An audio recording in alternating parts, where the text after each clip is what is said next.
Magandang araw mga idol. Tama ang nakita nyo mga idol na caption, walang katapat ang Pampanga Lantern sa National Finals mga idol.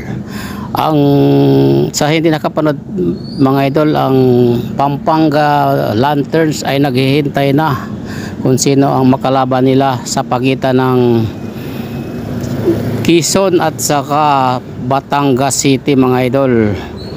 Yes, dahil ang nakauna na sa North Division Finals ang Pampanga Dragons matapos nilang talunin ng 2-0. na sweep nila ang San Juan Knights mga idol.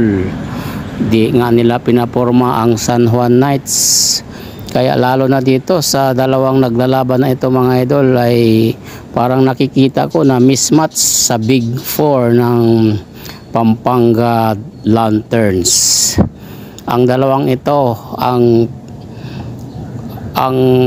Quezon at saka Batangas City ay maglalaban pa sa do or die game matapos pa itabla ng Quezon ang laban.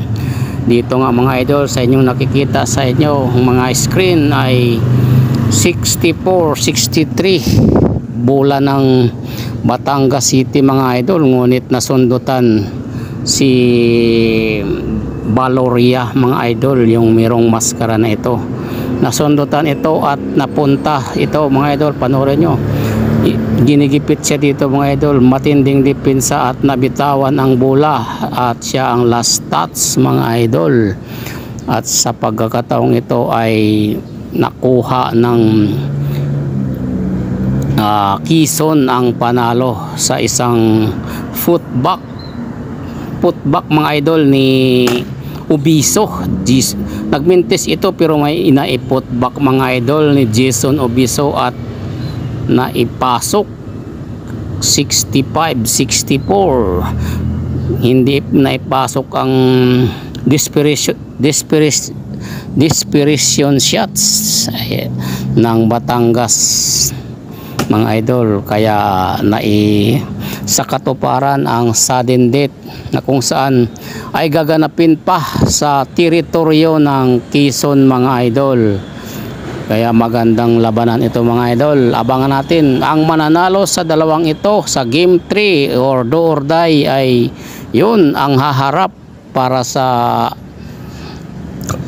Pampanga Lanterns. Ang pinaglalabanan ay ang South Division mga idol ng MPBL. Dito nga mga idol ay tuwang-tuwa ang mga kababayan ng Quezon Province mga idol. Abangan natin mga idol kung magkatotoo ba ang aking prediction na walang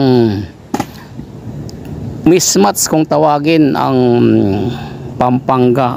Alinman sa dalawang ito, pasensya na po, pero sa mga fans ng Quezon at Batangas, pero nakita ko